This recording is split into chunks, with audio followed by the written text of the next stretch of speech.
A very good morning to all the students. Once again, we are coming to introduce a new topic and the first chapter for the class 12th accountancy. And the name of the first chapter is Not for Profit Organization. In the last video, we already discussed the theoretical concept related to the not for profit organization, and we can see that which type of the organization can be called as an NPO. What are the important features of the not-for-profit organization? What are the basic difference between the not-for-profit organization and the profit organization? As well as we are talking about the financial statement prepared by the not-for-profit organization. So first of all, we revised each and every topic for creating a better understanding related to the chapter number 1. So the first topic is what are the meaning of NPO? That is an meaning of not for profit organization. यानी basically not for profit organisation की meaning यानी हम कैसे understand करेंगे कि which type of organisation can be called as a not for profit organisation. So it is also known as a not profit organization, not for profit organization, and these organization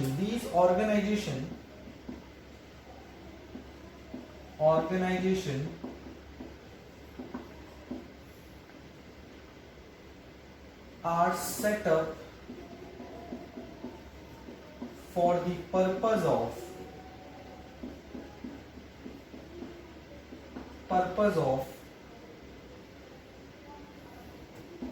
welfare of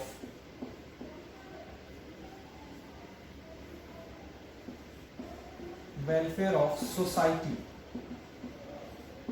यानी इस तरह के organisation इसलिए setup किए जाते हैं, इसलिए frame किए जाते हैं ताकि सोसाइटी का वेलफेयर हो सके.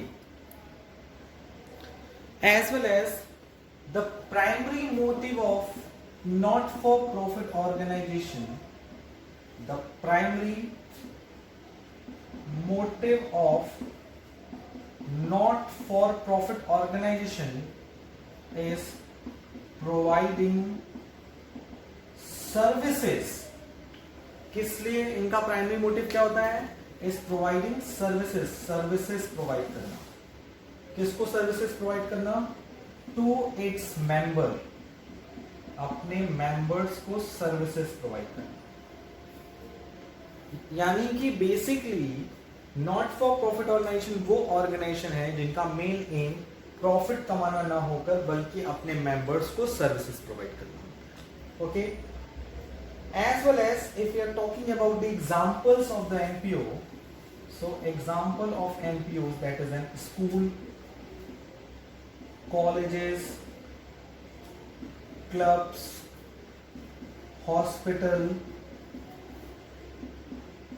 These types of the organization can be framed for the providing services to its client, to its customer, to its member, and such kind of organization cannot be framed for the earning profit. The second point is the difference between the not for profit organization and profit organization. So basically ये तो पहला point हो गया कि not for profit organisation होते क्या हैं. अब अगर हम डिफरेंस की बात करते हैं कि what are the difference between the profit organisation and not for profit organisation, इन दोनों के बीच में बेसिकली डिफरेंस क्या होता है? तो अगर हम पहला डिफरेंस की अगर हम बात करें, what are the first difference between the profit organisation and not for profit organisation, that is profit organisations private motive is profit earning. तो पहला डिफरेंस अगर हम बात करें सो ये होता है प्रॉफिट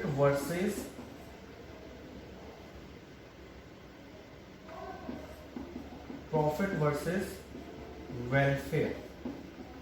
यानी कि जो प्रॉफिट ऑर्गेनाइजेशन उनका प्राइमरी मोटिव क्या होता है? प्रॉफिट कमाना. नाम से ही क्लियर है कैसे ऑर्गेनाइजेशन जिनका एम क्या है, अपने ऑब्जेक्टिव को मीट करना, और ऑब्जेक्टिव को मीट इस तरह से करना ताकि वो मैक्सिमम प्रॉफिट अर्न कर सके। और नॉट फॉर प्रॉफिट ऑर्गेनाइजेशन का जो प्राइमरी मोटिव होता है वो होता है वेलफेयर, सोसाइटी का वेलफेयर करना, मेंबर्स को सर्विसेज प्रोवाइड करके उनके वेलफेयर के बारे में बात करना। सेकंड अगर हम लोग बात करें तो प्रॉफिट वर्सेस वेलफेयर के बाद second point is profit organisation and not for profit organisation जो होते हैं ये कैपिटल वर्सेस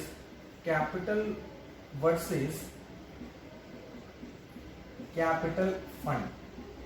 आपको ये बात याद होगी कि जब हम प्रॉफिट ऑर्गेनाइजेशन की बात करते हैं, जैसे कि सोल प्रोप्राइटरशिप की अगर हम बात करते हैं तो यू नो वेरी वेल, उसमें हम कैपिटल अकाउंट प्रिपेयर करते थे और पता करते थे कि eight the end of the year हमारी कैपिटल इंक्रीज हो रही है, डिक्रीज हो रही है, कि कोई चेंज नहीं हो रहा है। सो in the profit organization we prepared the capital account, but in case of the not for profit organization we formed a capital fund. Capital fund is a fund by which we find out the specific fund received by the not for profit organization from its member and from their outsider. For example, life membership fees, for example legacies, from example government grants. The number third will be the major source of the profit organization is the sales. मतलब जो profit organisations हैं ये अपने product को या service को cell करके पैसा कमाते हैं, लेकिन नॉट फॉर प्रॉफिट ऑर्गेनाइजेशन का जो मेजर सोर्स ऑफ इनकम होती है वो होती है सब्सक्रिप्शन। ये सब्सक्रिप्शन के थ्रू, चंदा के थ्रू क्या करते हैं, डोनेशन के थ्रू क्या करते हैं, अपना रेवेन्यू अर्न करते हैं। और अगर फोर्थ बेसिस बात करें तो वो है आपका फाइनल अकाउंट। फाइनल अकाउंट में अगर बात करें तो profit organisation and not for profit organisation अलग अलग तरीके से अपना फाइनेंशियल स्टेटमेंट प्रिपेयर करते हैं। जो प्रॉफिट ऑर्गेनाइजेशन होते हैं वो बेसिकली क्या बनाते हैं, आपको पता ही है, 11th में आपने पढ़ा है, ट्रेडिंग अकाउंट बनाते हैं, प्रॉफिट एंड लॉस अकाउंट बनाते हैं और बैलेंस शीट बनाते हैं। ठीक है। और जो नॉट फॉर प्रॉफिट ऑर्गेनाइजेशन होते हैं ये trading account, P L account, balance sheet से इनका लेना देना नहीं होता है। They prepare receipts and payment account, income and expenditure account and balance sheet. So आपने देखा, आपने बैठे बैठे चार डिफरेंस डेवलप किया between the profit organisation and not for profit organisation. एक और डिफरेंस यहां पर आ सकता है, वो होता है प्रॉफिट वर्सेस सरप्लस। ये कॉन्सेप्ट बहुत ही अच्छा है। प्रॉफिट ऑर्गेनाइजेशन जो प्रॉफिट अर्न करते हैं ड्यूरिंग द ईयर, जितना वो अर्न करते हैं, यानी उनका जो इनकम होता है वो ज्यादा हो, एक्सपेंस कम हो, तो उसको हम प्रॉफिट की तरह ट्रीट करते हैं। This will be and this profit will be distributed among the partners, among the sole proprietor. But when we are talking about the not for profit organization, तो इनका जो भी प्रॉफिट आता है तो पहले तो उसको प्रॉफिट नहीं बोलते हैं, उसको सरप्लस बोलते हैं। और सरप्लस को हम कभी भी मेंबर्स के बीच में डिस्ट्रीब्यूट नहीं किया जाए, यानी एनपीओ को अगर किसी भी ईयर प्रॉफिट होता है तो वो मेंबर्स के बीच में डिस्ट्रीब्यूट नहीं होता है। So now let's we move to the next topic. The next topic will be ये सबसे इंपॉर्टेंट टॉपिक हम इस चैप्टर का पढ़ने जा रहे हैं, वो है financial statement of not for profit organisation. ठीक है, तो पहले एक समरी हम लोग बना लेते हैं।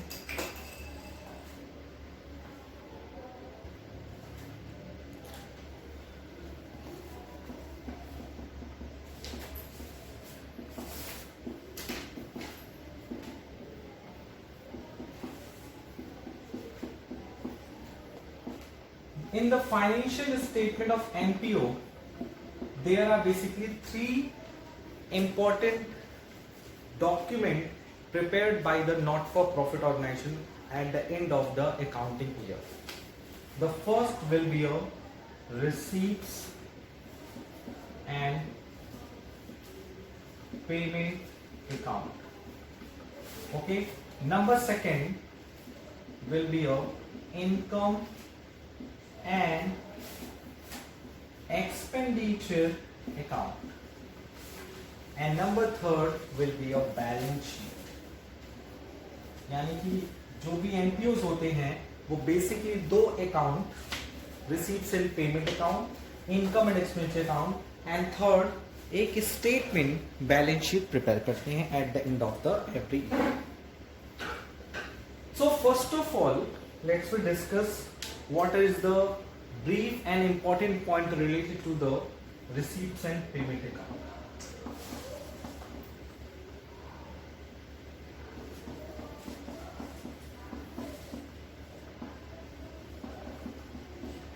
Okay, so if you are talking about the receipts and payment account, so this account is a ditto copy of the cash book of the sole proprietorship. It means such account यानी receipts and payment account, it is a real account. पहला तो ये एक real account है, and real account की खास बात क्या थी? Debit what comes in, credit what goes out. यानी इनके डेबिट साइड में हम लोग क्या करते हैं, कैश रिसीप्ट्स को, और in the credit side we record cash payments to record. Second and very important part is related to the receipts and payment account. When we record the cash receipts and cash payment in the receipts and payment account, we do not taking any kind of the period in which we earn income. Means हम जब भी ये account बनाते हैं, उस account में जब भी हम अमाउंट को रिकॉर्ड करते हैं तो पीरियड को कंसीडर नहीं किया जाता है. यानी कि सिंपल सा है, in this account all receipts and payment, in this account all receipts and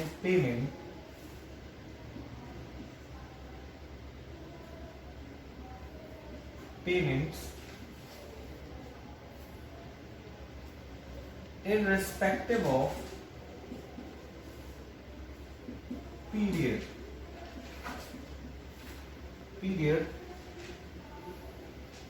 to which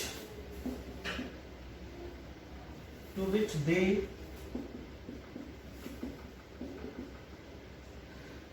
pertain are shown.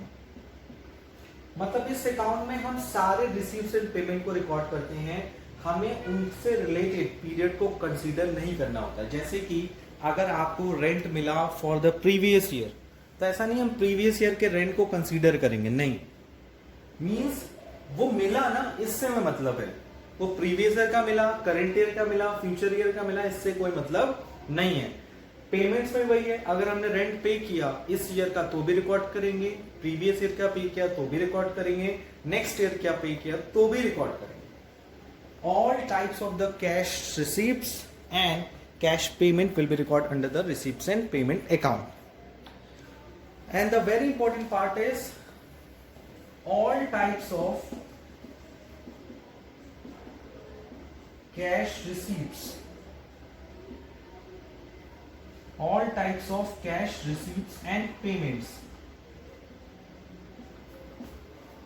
capital and revenue, किसी आइटम से रिलेटेड हो, चाहे वो कैपिटल आइटम का हो चाहे वो रेवेन्यू आइटम का हो, सब तरह की कैश एंड पेमेंट्स को विल बी रिकॉर्डेड. इनको हम क्या करेंगे, रिकॉर्ड करेंगे इन रिसीप्ट्स एंड पेमेंट अकाउंट. सो ये कुछ इंपॉर्टेंट नोट्स हैं जिन्हें अपनी कॉपीज में अच्छे से नोट डाउन कर लो, ये आपको काफी हेल्पफुल करेगा. ठीक है. So these are the basic characteristics of the receipts and payment account. Now we are moving to the preparation of the format of the receipts and payment account. and let's we see how we will prepare the receipts and payment account. Okay, so the format of receipts and payment account are as follows. Firstly, we will write down the name of the account at the top of the account, that is in, and the second line is for the year ended.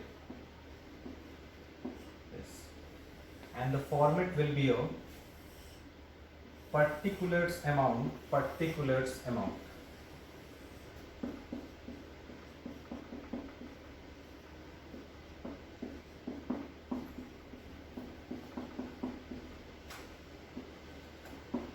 Okay, so you know very well how we will prepare the receipts and payment account.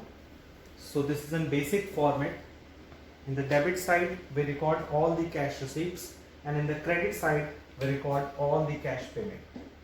For example, you know very well what are the primary and basic and main source of the income.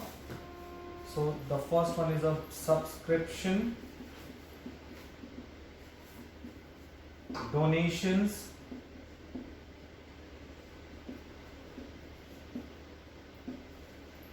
all types of the donation recorded in the receipts and payment account, whether it is a general donation or a specific donation, as well as government grants and life membership fees. You know very well there are two types of the fees will be received by the NPO, that is in life membership fees and entrance fees. Entrance fees मतलब हर साल generally जो हम fees charge करते हैं अपने member से, उसे हम एंट्रेंस फीस के क्राइटेरिया में रखते हैं. और जो एक मेंबर से हमने लाइफ टाइम मेंबरशिप फीस ले ली कि वो अगर ये पे कर दे, ये अमाउंट पे कर दे, तो वो लाइफ टाइम उस एनपीओ का क्या बन जाएगा, मेंबर बन जाएगा, तो उसे हम एंट्रेंस फीस कहते हैं. और भी कई तरह की इनकम्स होती हैं, जैसे कि sorry for that, these are the main source of the income, so it will be recorded in the debit side of the receipts and payment account, that is in subscription to donation to government grants, because this will be a cash receipts. ये छोटा सा mistake हुआ है, ये सारी चीजें receipts हैं, उन्हें डेबिट साइड में लिखेंगे. Life membership fees and entrance fees. Okay, sorry for the mistake. इसे हम डेबिट पे लिखेंगे क्योंकि ये सारी इनकम्स हैं, सारी रिसिप्ट्स हैं. और you know very well, in the debit side we record all the cash receipts and in the credit side we record all the cash payments, as well as income that is in lockers rent. अगर कोई NPO अपने members को lockers की facility देता है तो उसके बदले वो लॉकर्स का रेंट शेयर करता है. अगर आपने सेल किया, सेल ऑफ ओल्ड मटेरियल या एसेट्स, तो उससे भी पैसा आता है. और रेंट मिला, इंटरेस्ट रिसीव्ड हुआ या फिर डिविडेंड रिसीव्ड हुआ, so it will be categorised in the cash receipts.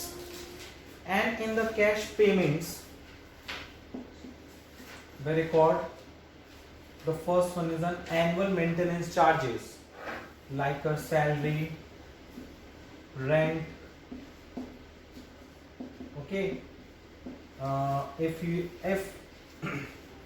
we sell the investment or assets, तो पैसा आएगा. अगर हम एसेट्स सेल करते हैं या इन्वेस्टमेंट सेल करते हैं तो पैसा आता है. और अगर हम यही चीज परचेज करें कोई एसेट्स या फिर इन्वेस्टमेंट, तो पैसा जाएगा. और भी तरह से पैसे जा सकते हैं. और जैसे कि ऑडिट फीस दे दिया, इंश्योरेंस करा लिया,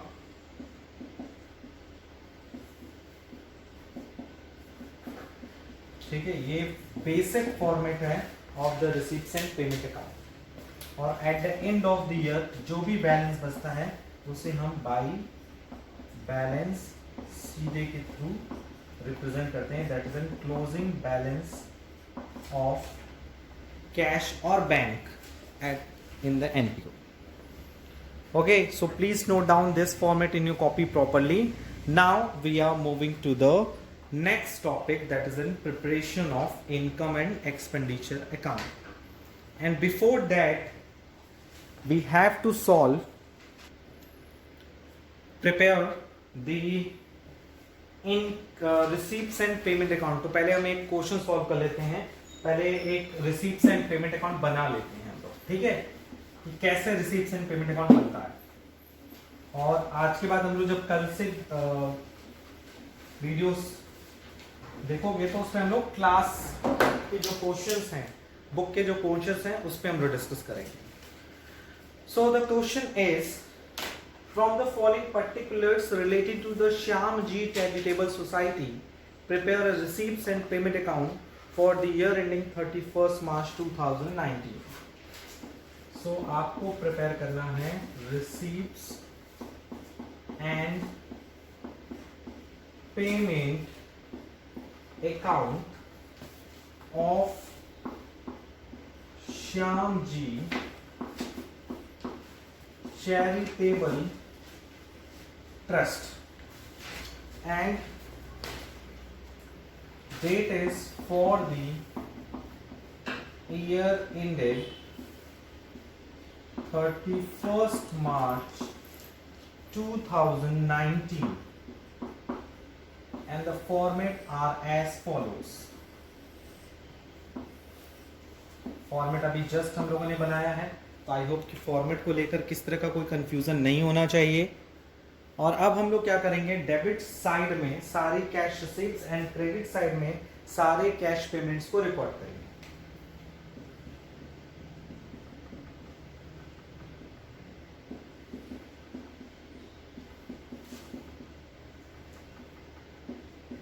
So the first is cash in hand on 1/4/2018. सबसे पहले लिखेंगे टू बैलेंस BD। क्या दिया हुआ है क्वेश्चन में, cash in hand, date is 1/4/2018 and the amount is 16,000. Second, cash at bank, so the bank is 1/4/2018 is 28,000. Okay, the third will be a subscription including 11,000 for 17/18 is 60,000. तो subscription क्या होती है, receipts होती है। सो उसमें receipts को debit side में और पेमेंट्स को क्रेडिट साइड में रिपीट करें। टोटल सब्सक्रिप्शन बोला गया है इसमें 60,000, जिसमें कि 2017-18 की जो वैल्यू है वो है 11,000, तो बचा कितना, 49,000 for the 18-19।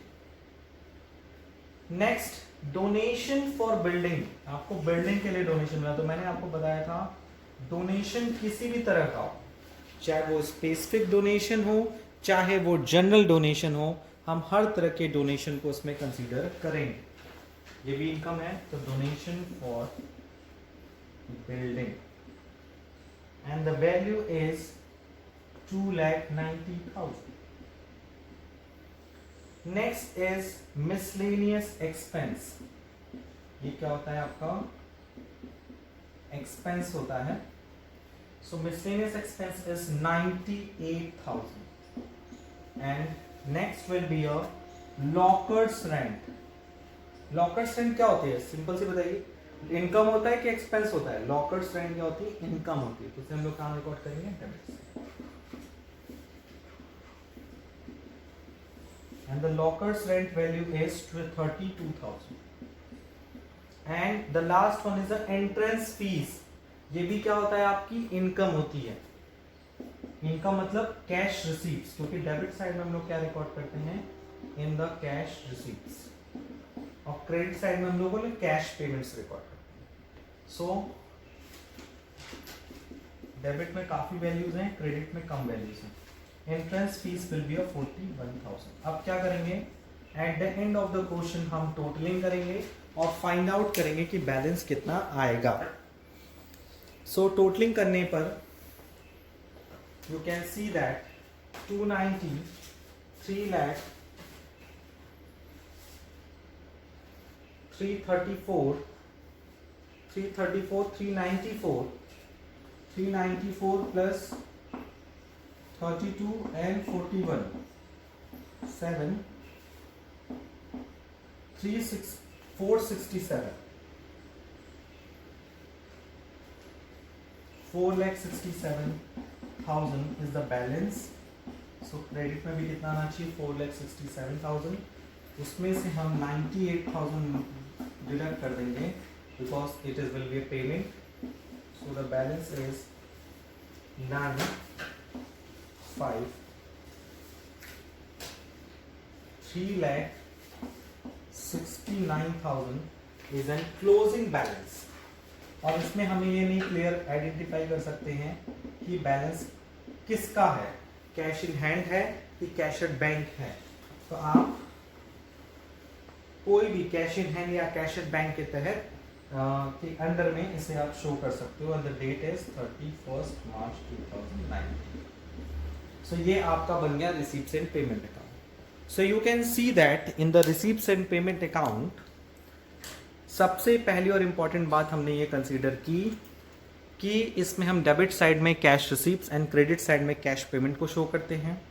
Point number 2, cash receipts हो, कैश पेमेंट हो, वो किसी भी पीरियड से रिलेटेड हो, चाहे वो करंट ईयर से रिलेटेड हो, चाहे वो प्रीवियस ईयर से रिलेटेड हो, हम सारी चीज़ें कंसीडर करते हैं. और इसमें हर टाइप का cash receipt and cash payment, चाहे वो कैपिटल नेचर का हो चाहे रेवेन्यू नेचर का, जैसे सब्सक्रिप्शन रेवेन्यू नेचर की है, रेकरिंग इनकम है. बट डोनेशन फॉर बिल्डिंग के लिए जो डोनेशन आया बिजनेस को हमेशा के लिए नहीं मिलता. सो ये कुछ बेसिक पॉइंट्स हैं जो मैं आपको बता देता हूं कि इस पूरे फॉर्मेट को एनालाइज करके कौन कौन से पॉइंट डेवलप किए जाते हैं. पॉइंट नंबर 1, डेबिट साइड में, in the debit side of the receipts and payment account we record the cash receipts and in the credit side we record cash payments. Number 2, all types of the cash receipts and cash payment will be recorded, यानी कि whether it is in capital items and revenue items. किसी भी तरह का items होता है तो इसमें हम रिकॉर्ड करते हैं.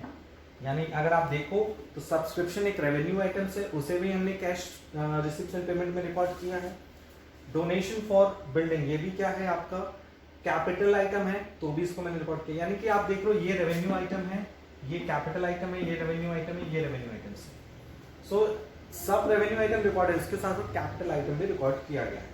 और तीसरा और सबसे बड़ा चीज है all types of the cash and cash payment recorded, whether it is related to the current period, यानी current period का amount plus future period का amount प्लस पास्ट पीरियड से रिलेटेड अमाउंट, तीनों तरह की चीजें क्या करते हैं इसमें रिकॉर्ड करते हैं. अब आप देखो सब्सक्रिप्शन, टोटल सब्सक्रिप्शन मिला है 60,000, जिसमें प्रीवियस ईयर का है 11,000 और करंट ईयर का है 49,000. यही तो कहना चाह रहा है. तो हमने ऐसा नहीं सिर्फ 49,000 कंसिडर किया, नहीं, हमने टोटल सब्सक्रिप्शन रिसीव कंसिडर किया है, चाहे वो करंट ईयर से रिलेटेड हो, चाहे वो पास्ट ईयर से रिलेटेड हो, चाहे वो नेक्स्ट ईयर से रिलेटेड. तो ये कुछ इंपॉर्टेंट पॉइंट हैं related to the receipts and payment account. Okay, and in today's video you can see that we discuss this practical questions and we draw the very important conclusion related to the receipts and payment account. So please note down all the things in your copy properly.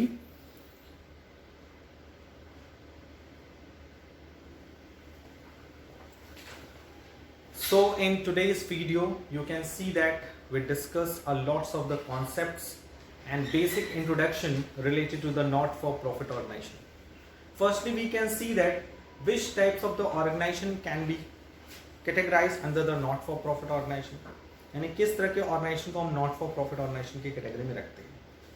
Number 2 हम लोगों ने ये देखा हमारे आज के पूरे videos में कि what are the basic feature of not for profit organisation and not for profit organisation किस तरह के फाइनेंशियल स्टेटमेंट प्रिपेयर करती है। Number 3 how NPOs prepare the receipts and payment account at the end of the accounting year. And number 4 last but not the least, the practical pay portions related to the receipts and payment account. Okay, so in today's video I hope today we discussed all the things and all the important topics very easily. Apart from this, if you have any doubt or suggestion regarding this video, please ask me in the online classes as well as in the offline classes. Please send your queries on the WhatsApp as well as in the classroom. Okay, so आज के लिए इतना ही। Take care, bye bye.